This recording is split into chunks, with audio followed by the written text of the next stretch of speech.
Saya katakan benar-benar bahwa saya sangat serius dalam hal ini. Saya minta loyalitas semua menteri, semua kepala badan untuk patuh dalam hal ini. Ya. Dan saya terima kasih kepada tim keuangan yang telah menjalankan penyisiran, kajian terhadap anggaran sampai serinci-rincinya. Kalau tidak salah, mungkin sampai satuan ke-9 kalau tidak salah.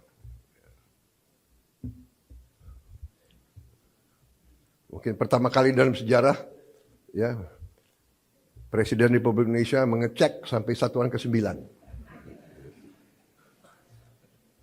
Jadi saudara-saudara pun mungkin tidak tahu anggaran-anggaran tersebut, ya. Karena kita sudah lama jadi orang Indonesia. Tapi ini saya kira sesuatu yang membanggakan. Dengan demikian kita bisa bekerja dengan sangat cepat. Download Tribun X sekarang, menghadirkan lokal menjadi Indonesia.